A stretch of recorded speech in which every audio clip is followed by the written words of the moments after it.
Hello, hello, is there anybody there? It seems I'm all alone again, does anybody care? This planet's empty, I see no signs of life.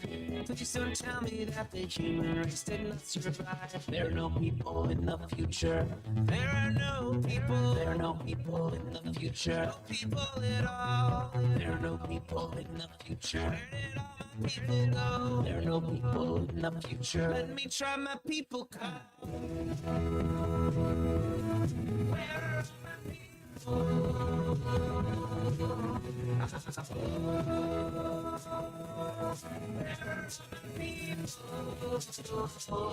I guess I fly away. Hey, everybody. Welcome. Yes, it is Monday, October 2nd, 2023. Yes, sir. For our live YouTube watchers and viewers, you got to be treated to me a little on camera editing as kind of getting my act together here on this first Monday of October. Boy, you know what that means. We are about a month away, a little more than a month away from these municipal and school board elections. It's going to be something else, let me tell you. Well, yes, this is Raging Chicken's Out to Coop Live, and I am Kevin Mahoney, editor and founder of Raging Chicken. On Out to Coop Live, we talk to progressives, activists, and troublemakers of all sorts, right from our own backyards and across the country. You can join us at the end of the week for our Friday Politics Roundup, where we break down the good, the bad, and the ugly in state and national politics. You can get all our shows by subscribing to our podcast at Podbean, iTunes, Spotify, wherever you get your podcasts. You can help support this show by becoming a patron for as little as $5 a month. Head on over to patreon.com/rcpress for all the details. You can also help out the show by heading over to our YouTube channel if you're not there already. Smash the subscribe button, like the stream for this show, and hit that notification bell so you know every time that we go live. Yes, and look, if you're one of our awesome podcast listeners, make sure you leave us that 5-star review and, leave a comment to let other folks know why you like the show. Little things like this help other people find the show. Special thanks to all our new YouTube subscribers. We're just about ready to crack the 300 subscriber mark, which I'm pretty psyched about. It is the long, slow haul of kind of building this show and building our connections and, expanding the work that we do. So thank you for kind of joining us up here. And thank you to our latest new patrons, too, as well. Thank you for coming on aboard. I appreciate that. For more PA Progressive Talk, tune in to the Rick Smith Show's live stream at 9 p.m. Eastern on his YouTube channel, Twitter, Facebook, wherever you get your streams. And subscribe to his podcast wherever you get your podcast. Head on over to ricksmithshow.com for the latest across all his platforms. And you got to check out the Sisters of the Night Caucus podcast. The amazing PA women stirring the political cauldron behind this podcast rock the house. And they know where the bodies are buried. Make sure to follow them at the Night Caucus. That's at the Night Caucus on Twitter/X. And subscribe to their podcast on Anchor, Spotify, iTunes, wherever you get your podcasts. And if you haven't heard, The Signal is a new podcast from the Bucks County Beacon. The Signal is hosted by Beacon's editor-in-chief, Cyril Michaleko, and produced by this guy, yours truly. Yes, it is indeed. Twice a month, The Signal will shine a light on the right-wing extremist currents streaming through Bucks County and beyond. Cyril invites guests who can provide insight, analysis, and organizing solutions, so we can steer the community towards calmer, saner, progressive roots. And boy, do we need that right now. And in case you missed it, the Beacon just launched a new Gen Z-focused podcast that is hosted by, it's called The Civic Circle, and it's hosted by 3 amazing young women. One who's still in high school, 2 that are just recently graduated from Bucks County High Schools and are off in college. And they get together to talk about, things that matter to Gen Z. We got a new episode coming out real soon. It's a fantastic one. Includes some extra interview material. It's a great show. Looking forward to letting you know when that's coming out. That's just finished doing the editing on that one. Is pretty awesome. And we got a new episode of The Signal dropping this week too as well. So do check that out. Should be out Wednesday morning, October 1st. Attention all you gamers out there, the Game Inn is a Quakertown-based black family-owned gaming store. They're friends of the show, and they've got everything for retro N64s, the latest consoles, video games for all platforms, collectibles, action figures, Funko Pops, balls of Funko Pops. And kids, check it out. When school starts, you might even find yourself getting a discount if you do get some A's on your report card. Check them out on their Facebook page or follow them on Twitter at the Game In. That's with 2 N's, at the Game In on Twitter. Got a question about something about a game? Got a question about a game, something hard to get? Shoot them a message or drop them an email at thegameinpa@gmail.com. And a shout out goes to Jonathan Mann, who wrote our intro song, There Are No People in the Future. Check out all his great stuff on his YouTube page and follow him on Twitter at Song of Dayman. That's with 2 N's, at Song of Dayman on Twitter. Well, today's show, I'll tell you, it's going to be a little casual this evening, I must say. I spent the day yesterday in Harrisburg for the PA Climate Convergence. It was a great show. I mean, great show. It was a great day. It was beautiful weather. It topped out around 80 degrees yesterday. And had a little setup there, you know, had Raging Chicken Media. We had our own table. Had a chance to interview a bunch of folks who were there, different advocacy organizations, got to attend some panels. And the biggest surprise and kind of a little bit of a last minute thing to do, which I was pretty psyched about being able to step in and do this. The keynote event for the PA Climate Convergence yesterday, a featured event, I should say, was an interview with that Jocelyn Diffenbaugh. Right, if you remember Jocelyn Diffenbaugh, she was the founder of the Teen Bands Books Club in Kutztown, and that, you know, she started that organization with some friends. Back when we had some school boards at her school board, this is a Kutztown area school district, was getting on the kind of, you know, book banning wagging. This is after people like Paul Martino dumped $10,000 in that school board race in order to tip the scales toward this kind of, you know, I don't even know what you even call these people. I like to call them right-wing extremists, and that's, you know, I mean, that's kind of what they are. But I mean, these are like kind of like anti-democratic forces. These are people that are just looking to turn back the time into some sort of ideal future that never existed, unless you were, of course, a white man that happened to be rich too as well. But I digress. Anyways, Jocelyn Diffenbaugh was going to interview Alan Gratz. And if you remember Alan Gratz, we've had him on this show. Alan Gratz is, you know, he's a young adult fiction writer. His books are extraordinarily popular. Is like one of my daughter's favorite authors of all time. She's read a whole bunch of his books. And he came out with a new book in 2022 called 2 Degrees. And 2 Degrees was set around stories of 3 kids. Well, I should say 4 kids, but 2 of them were in the same location. So 3 areas, one kind of Alaska and Miami, and then I think Colorado, I think, is where the other one was set, right? And they all experience kind of these simultaneous natural disasters that have been exacerbated and brought on by climate change, right? Massive, say, like massive flooding and hurricanes, wildfire, and the melting of the Arctic North, right?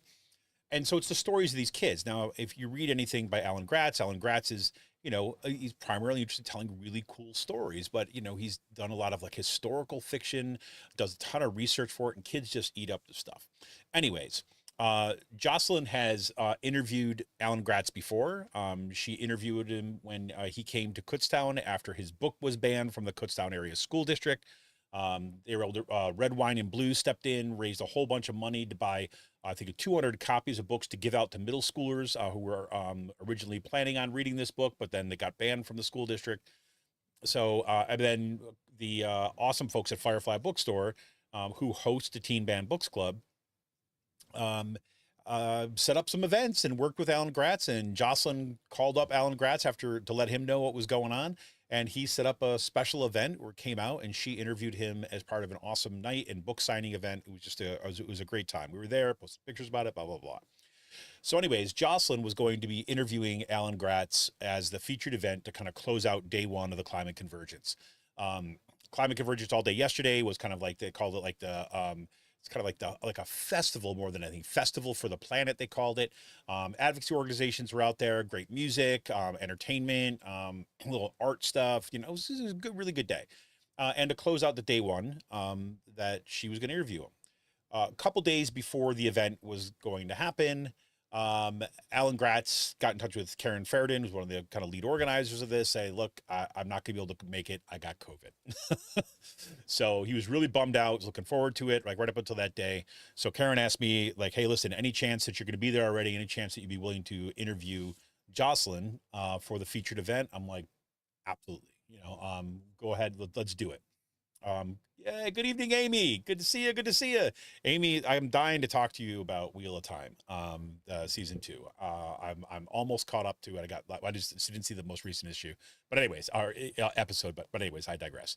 So anyways, Alan got COVID, so I ended up interviewing Jocelyn as the kind of the end of the day kind of event, which was really great.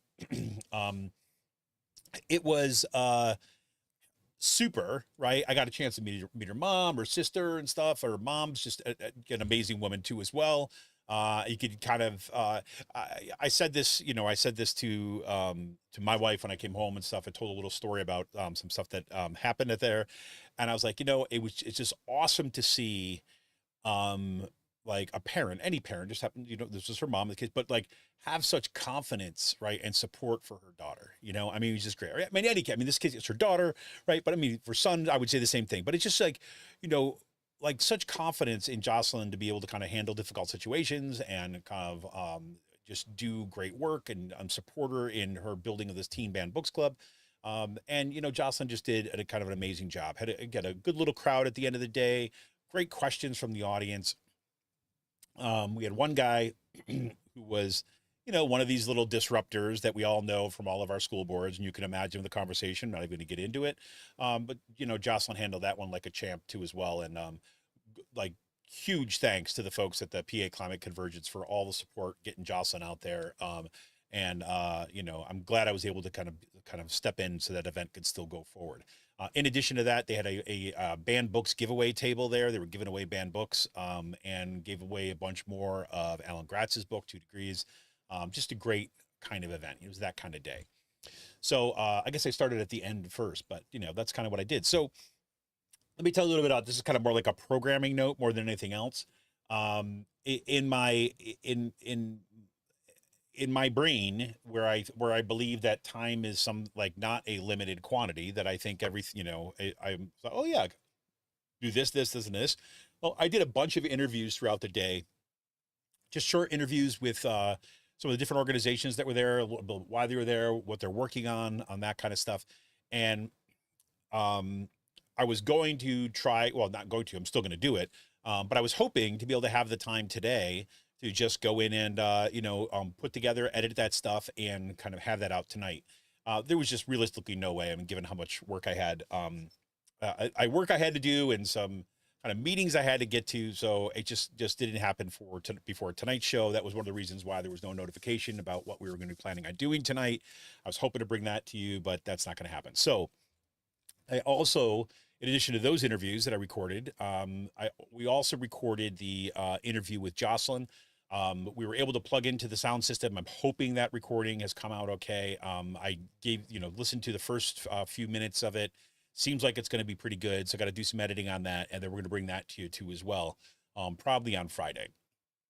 So, so this Friday, you might get, depending on what the editing looks like and how the interviews came out, we might do a 2-part episode. The interview with Jocelyn, and then we'll take a little break, and then the interview with some of the other organizations that were there.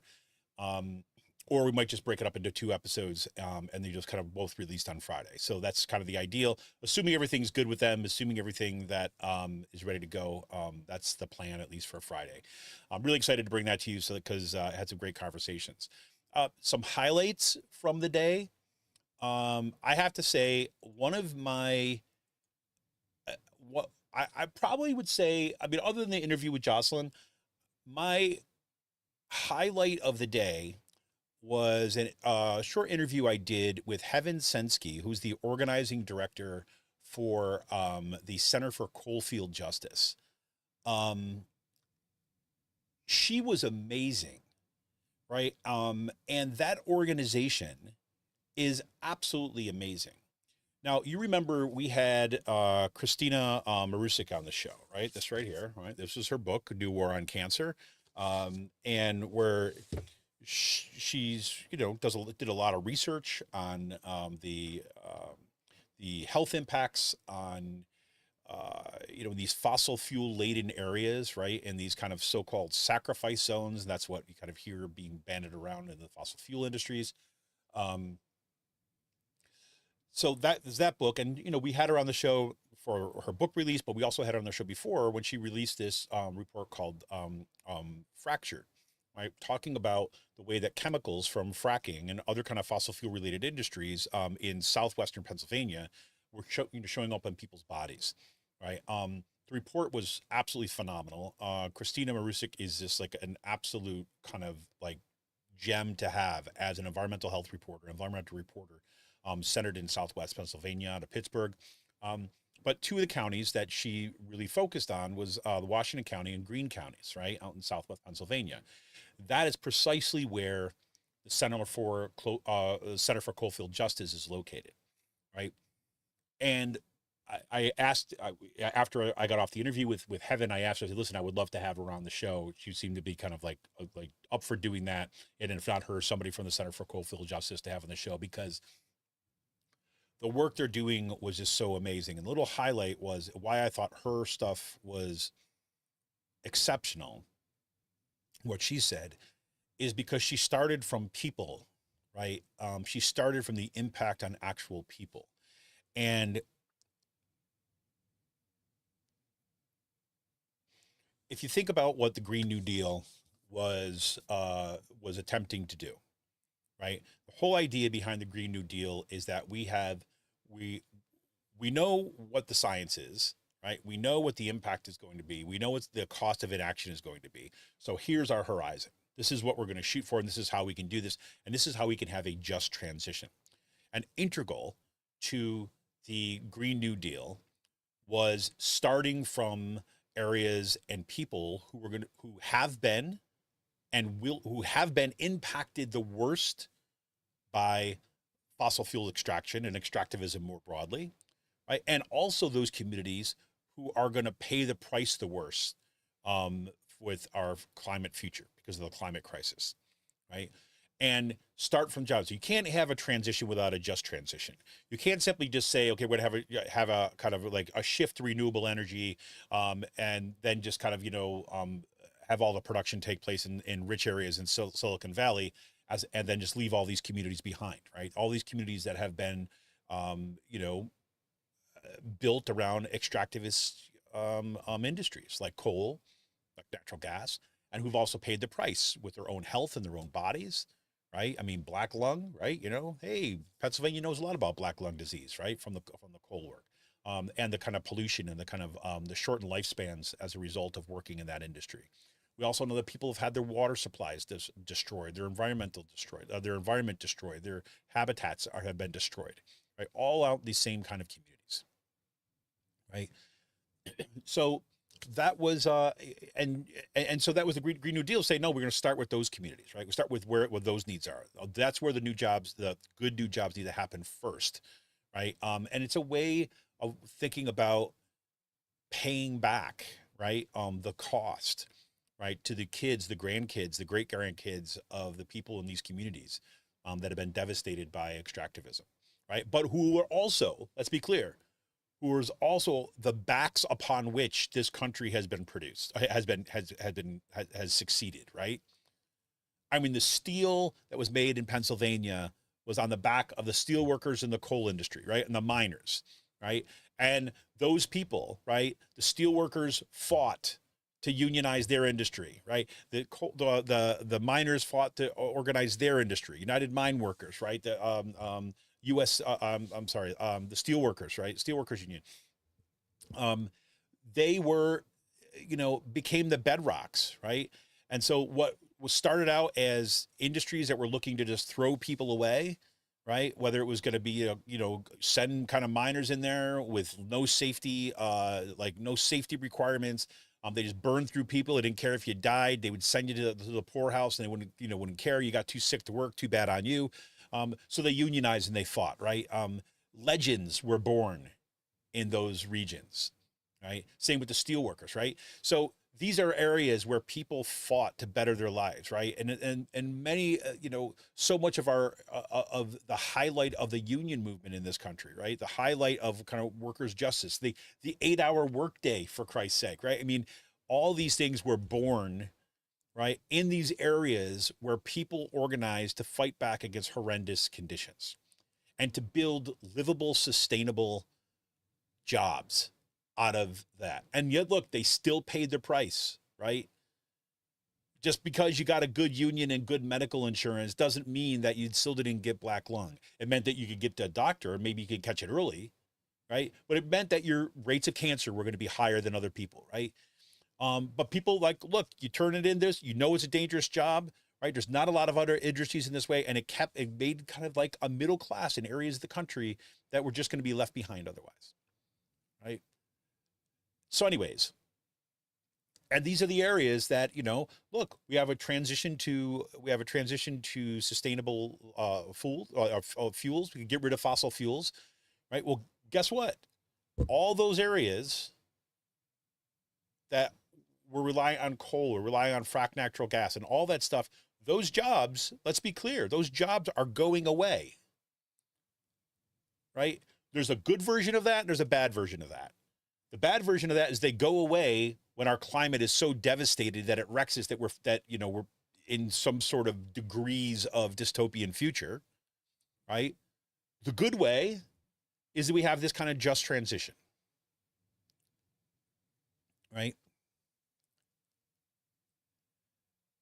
And that just transition means that, okay, you got to start with the needs of people, right? If we know the science is already there, the future is already written based upon where we get. So then the only thing that's left are people, right? The fossil fuel industry doesn't care a crap about any of us, but there's people. Now, I know this is the long introduction to talk about this, but the Center for Coalfield Justice, I just got to read you their mission statement here, just real quickly. They're excited to improve policy and regulations for the oversight of fossil fuel extraction and use, to educate, empower, and organize coalfield residents, and to protect public and environmental health. Our approach for working with area residents values their knowledge about the land, waterways, and communities. Our recognitions of local expertise is grounded in the belief that people who live with the daily impacts of fossil fuel extraction should be treated with the utmost respect. Our work is informed and directed by how local people think these industries should be held accountable for impacts. We provide community members with detailed information and proposed projects and potential impacts so that they can make informed decisions about individual and collective action. We connect people in similar struggles together to build power and invest in the leadership of people living in Washington and Greene counties. By blending organizing, and legal work, we seek to create an expanded set of options for achieving justice that might be produced by following solely a legal or organizing approach. Through this approach, and by investing in people's skills and leadership, our communities will be able to advocate effectively for a healthier environment and thriving economy, right? So that gives you a sense of kind of like who they are. Heaven, when I spoke with her, what she kept on coming back to, she's like, when I'm out organizing, the first thing that I'm asking people about what they need. And how do we help? Right. And I brought this up and I said this to her. I said, it's so good to hear this work, because a lot of times you have folks that are fighting for climate justice, right? Start with both a language and an approach to organizing, right, that is rooted in kind of persuading people about the reality of climate justice, right? And bring a moralizing tone and attitude into communities that are dependent upon extractivism, right? And basically carries that attitude of like, these are the correct beliefs, and if you don't have these beliefs, well, I don't know, right? Oh, and then once you split it further into like, we play team sports with Democrats and Republicans, right? And you're not starting with people, but you're starting with, are you Democrat or Republican? The discourses around Democrats versus Republicans, especially in the area of Trump, right, are incredibly divided. The language, the tone, the way that people talk, right, the way that people are trained, especially on the left, especially in progressive circles, right? Very often the language that we use can be off-putting off-putting to communities who are most need the assistance in organizing, right? And need a future that they're not just going to be thrown away as trash. And so for her to say, look, the first thing I'm concerned about is people. I don't care. Like, you want to tell me you're a Trump voter? I mean, she didn't say this. I'm giving you an example. You want to tell me you're a Trump voter? You want to say things that might seem a little, kind of conspiratorial based upon what you're hearing on Fox News. You want to say have some attitudes that, are definitely like problematic. Okay. Right. But I'm not going to let that stand in the way of me organizing and making sure that you're going to get what you need. Right. It's a way of keeping an eye on the prize and really organizing for the long game. If you start with, because look, there's nobody in the coal country that lives in coal country that is not aware of the devastation around them, who can't tell you stories about family members, if not themselves, who have been devastated by chemicals and fracking and, health issues and a whole bunch of other stuff. They've also been devastated by, having these companies just shut down and leave them behind and leave them with the trash. Right. So anyways, the Center for Coalfield Justice is just it was a real highlight. And, Havinsensky was she was amazing to talk to. And, I had heard about the Center for Coalfield Justice through Christina Marusik, right? Interviewing her and talking with her.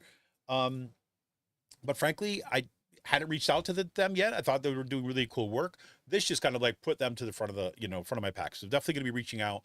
We got to exchange information and stuff. We can try to get her on the show for Out to Coop Live, because I think either she or someone else from Center for Coalfield Justice to come on the show talk about their work. And I think it's just an amazing model for organizing. So there you have it. I also talked to some folks from, let's see who else. Oh, again, did not know this organization was kind of out there, right? I'm sure I probably have seen things on Twitter or something about this, but TIAA Divest, right? We talked with a woman from TIAA Divest. And what is TIAA? TIAA is a retirement system, right, for people primarily in this education sector, like some nonprofit stuff, but the education sector, it is where my retirement is going to be, because of course nobody has pensions anymore. So you have these things which are whatever. I'm not even going to go down that road, but they have a specific campaign to divest, to have TIAI divest in fossil fuels. Now, I'm not going to, I didn't re-listen to that interview, so I can't remember the percentage, but they have a significant percentage of the portfolio for the reinvestment funds that are in fossil fuel extraction, right, within the fossil fuel industry. And so they're pushing to get TIAA to divest their funds from fossil fuel companies, right?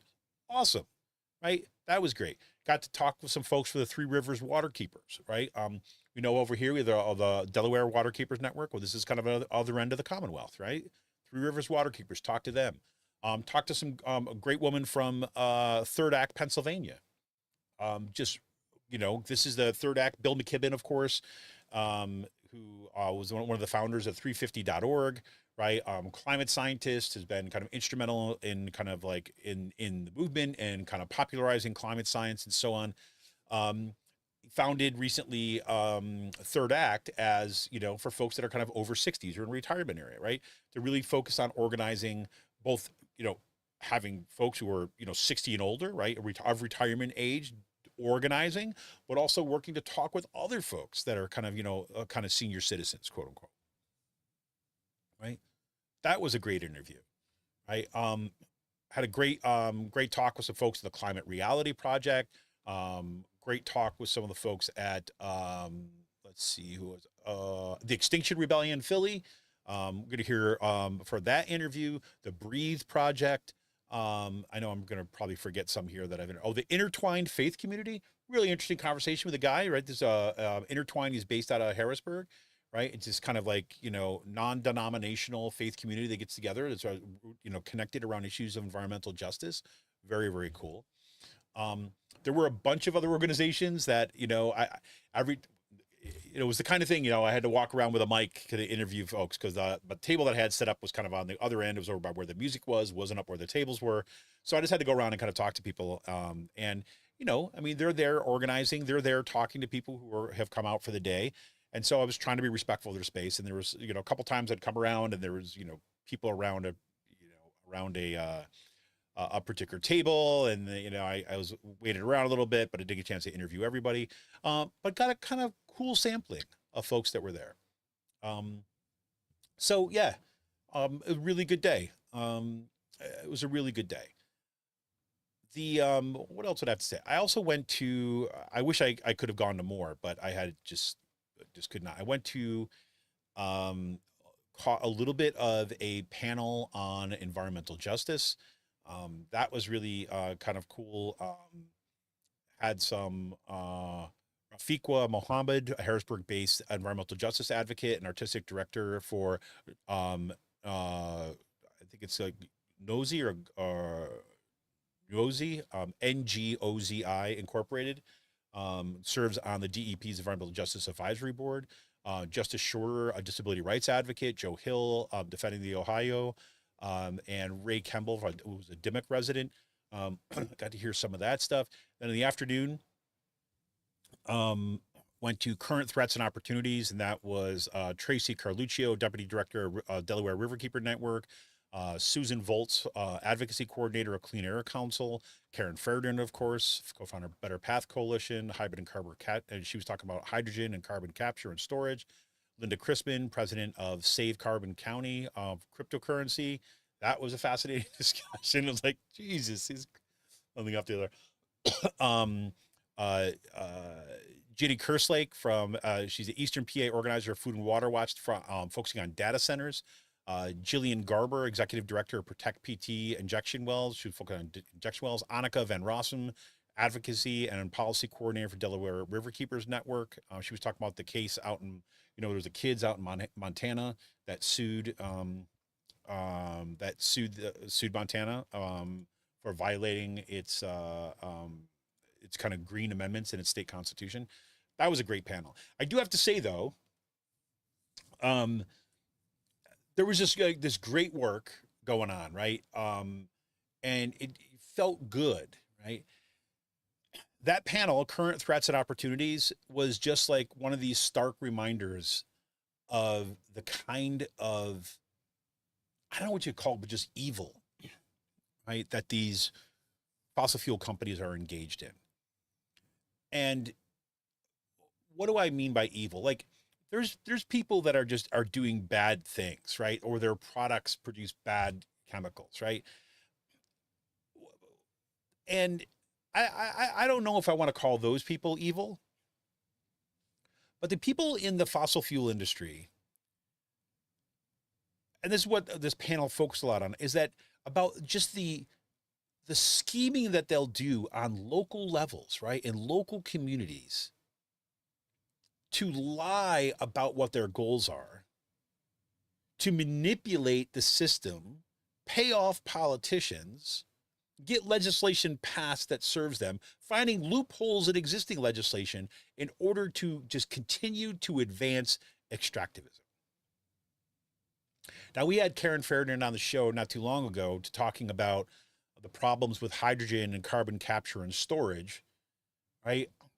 That was just one of the perfect examples. Karen was talking about that again at the on this panel, and basically saying, like, look, they're marketing this, Biden administration just put a whole bunch of money into, the hydrogen future and blah, blah, blah. We're going to invest in. Now, Pennsylvania's infrastructure is focused on blue hydrogen, right? There's a whole rainbow of different kind of hydrogen you get out there, right? And hydrogen, I mean, you think about the trick that the fossil fuel industry played on us with natural gas. Right? I still remember these commercials when I was young. From when I was young, I should say. They had the blue flame, right? Clean burning natural gas. Right? And it was like, I could still remember the commercial. Black screen, right? Little, like, almost like a candlestick of little clean burning blue flame that comes on. And I remember growing up with that. I mean, this is how this stuff works, right? I remember growing up, seeing those commercials. I remember being kind of bummed out that we had an electric stove, right?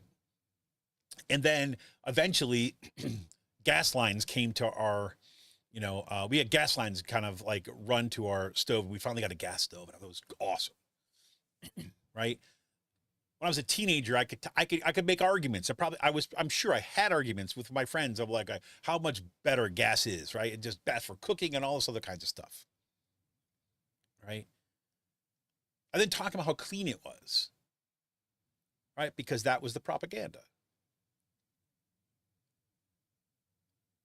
And it's true. It burns cleaner than coal. It burns cleaner than diesel, but you're still burning fossil fuel.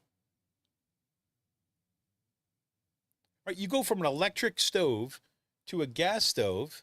That means you're bringing in the burning of fossil fuels into your house. And now we've seen all these studies that have come out, of course, right? About how bad gas stoves are for your interior air quality and how it's led to all sorts of kind of increases in kind of health issues.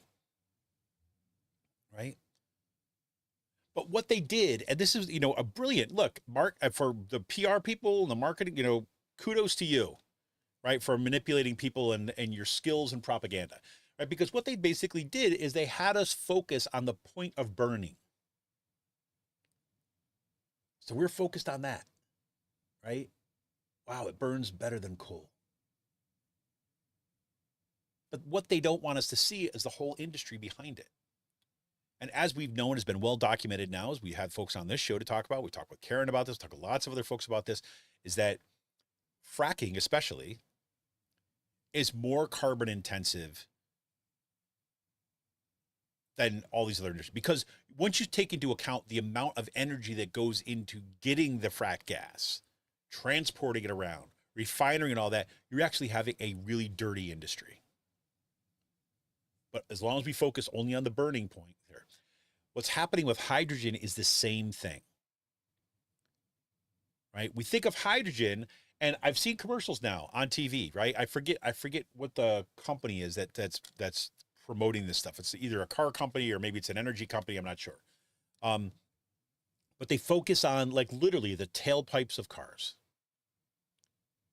Because with hydrogen, right, the byproduct of hydrogen, right, is water. And you're like, oh man, it seems like a clean and easy solution, right? You switch over to hydrogen engines, you switch over to hydrogen fuel, and what comes out of your gas pipe? Oh, wait, there is no gas. What comes out of your tailpipe? Water. Not filthy water, not polluted water, just water. And as long as I'm focused on that tailpipe and that water dripping from the tailpipe, it's a great solution. But then we are trained in this country not to think about production, right? We only think about consumption. We don't think about production. So, but the minute you start saying, well, wait a minute. Where does this hydrogen come from? Do people just like pluck it out of the air? Or maybe there's a fancy, because we know H2O, right? We all know hydrogen, like 2 parts hydrogen, 1 part oxygen. Do they take like water molecules and just kind of like sift them and just kind of shake the water molecules so the hydrogen falls out in one thing and the oxygen? No. It's an energy intensive process to produce the hydrogen for the hydrogen economy, right?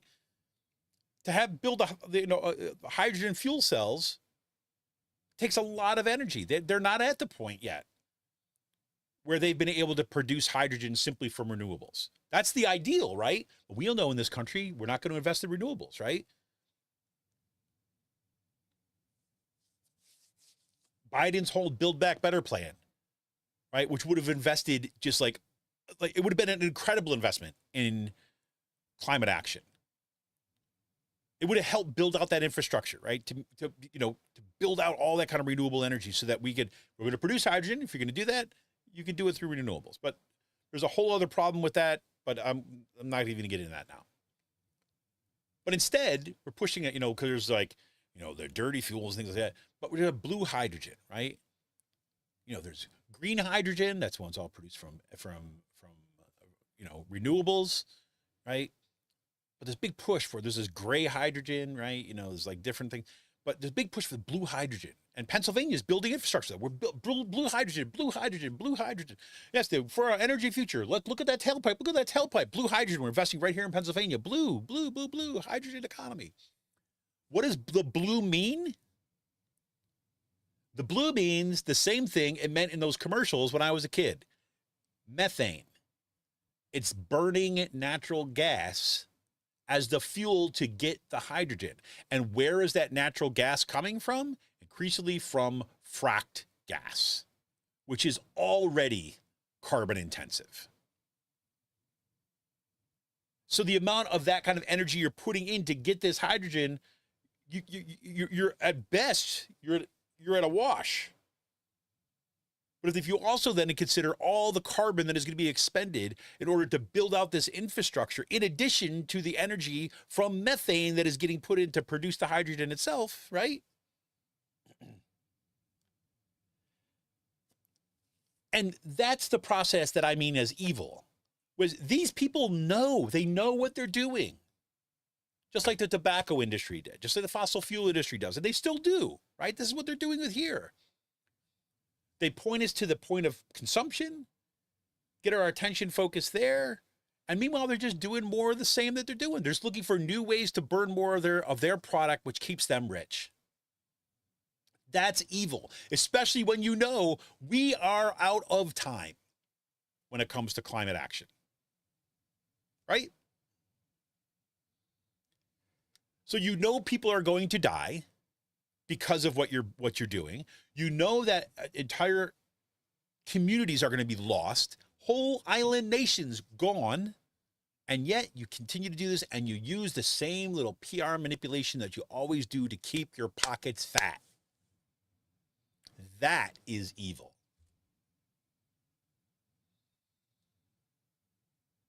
So, and I go on, the whole stuff about these data centers, like in this here too as well, these data centers and this, I'll give you one more example, right? There's this, try to remember which one it was. Both Ginny Kerslake and then from the Eastern PA organizer for Food and Water Watch, she focused on data centers, and then Linda Crispin, president of Save Carbon County, spoke about cryptocurrency areas. And the cryptocurrencies, of course, builds, just like there's been, again, we've talked about this on the show, about the amount of energy that these crypto mining centers kind of burn, like incredibly energy intensive. There was this little, because of, again, this is one of I think it comes out of the Inflation Reduction Act, right? The kind of the pared down version that they eventually passed. Some great climate legislation in there and some money for climate. But one of them, is the way this, is investment in data centers, right? How you need to build out data centers, and Pennsylvania has been really kind of like key on it. Right. But there's these weird loopholes in the law, right, where you have these data centers, right, which are energy intensive, right? And because there's money from the federal government to produce these kind of data centers, and there's also like money from the federal government for this hydrogen economy stuff, what's happening is there's some people that are kind of looking and buying up land, and their goal initially is to get permitted for these data centers, right? But they know they're energy intensive. So then they're going to follow that up by building out the hydrogen infrastructure, right, on the land that they built through these kind of, I don't know exactly understand it. This is why I got to have some of them on the show to explain a little bit more. But it's just these kind of, I would call them loopholes in the law, but it's more or less the way that funding works to help support projects like this. That the data center is going to go up, but the real goal is to get that money for that hydrogen plant, to build that power plant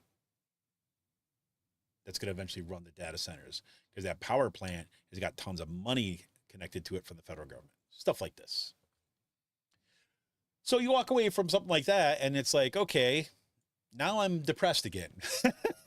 I mean, and I shouldn't put it like that because they were focusing on a lot of the victories that they had, but it just reminded me how exhausting it is, right? How exhausting it is to keep at it, right?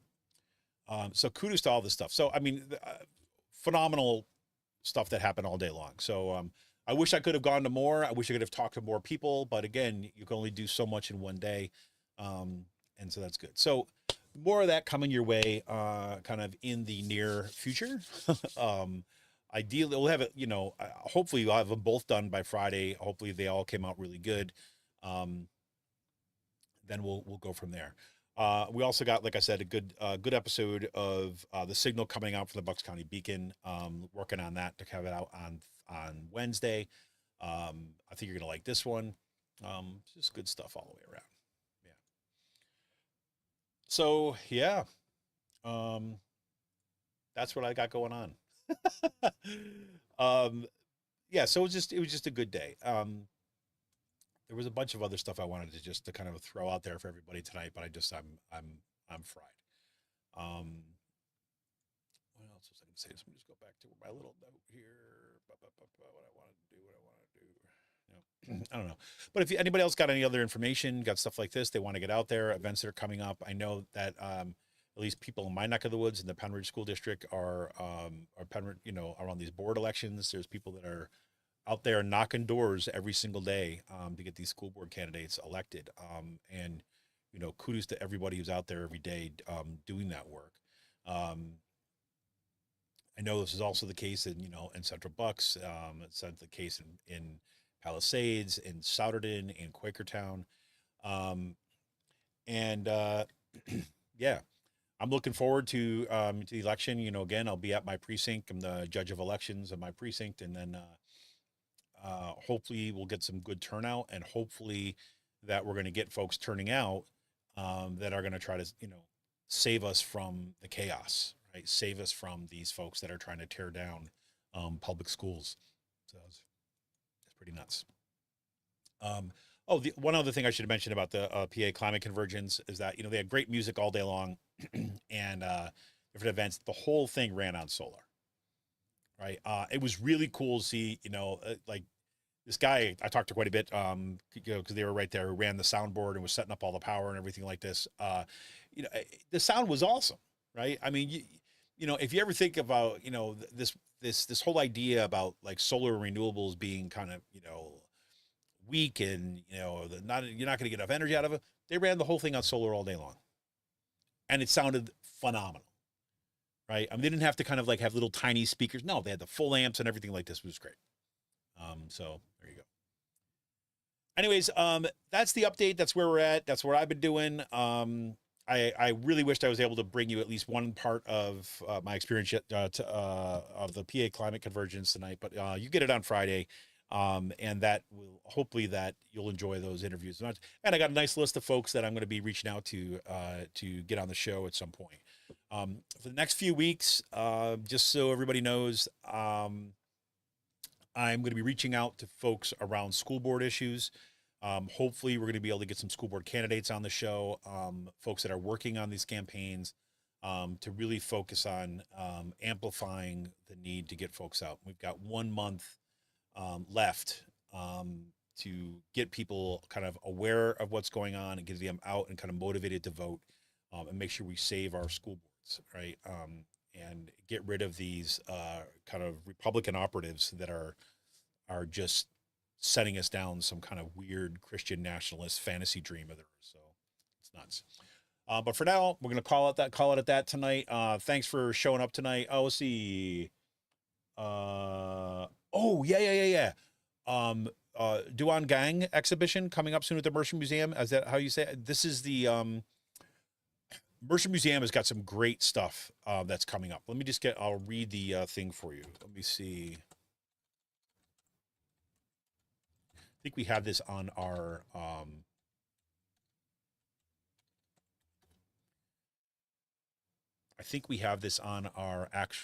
our refrigerator. Let's see if this is coming up here.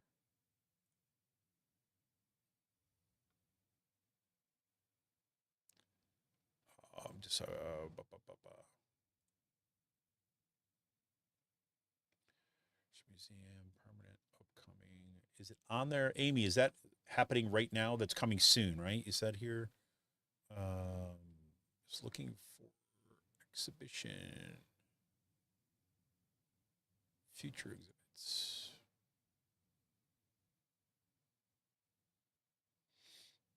Yeah, okay, so here it is. I don't know if I'm saying this right. The Duan Gang, right? Outlaws of the Revolution. This is going to be. Oh, this is next. Oh, I thought this was coming up sooner than that actually.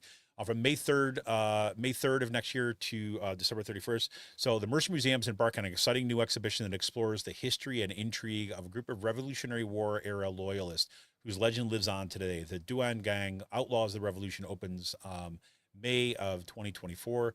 Surprising tale, the American Revolution, focusing on exploring the multifaceted story of the Duan Gang and highlights their deep passions and commitment to the King of England, their criminal activities, and the resulting conflicts that arose among neighbors, friends, and family as they were forced to choose sides in a conflict that many didn't want. Yeah, pretty cool. That's going to be awesome coming up. Let's see, where's the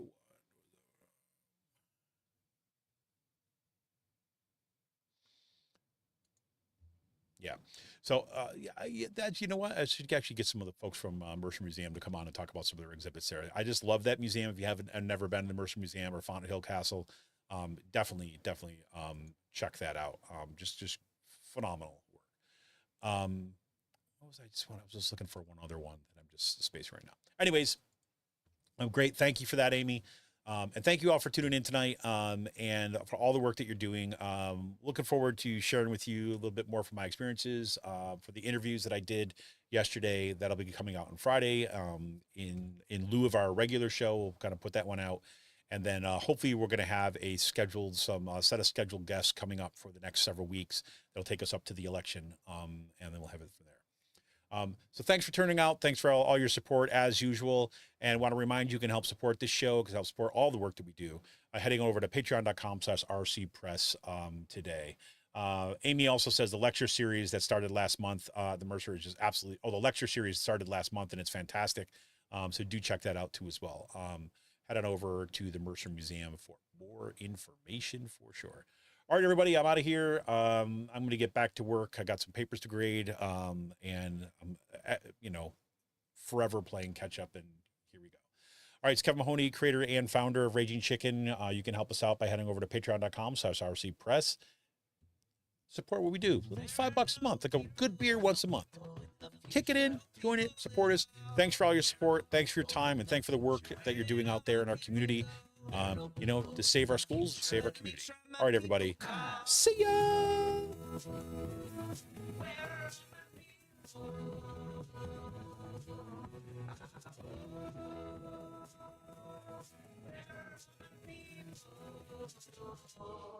guess I fly away.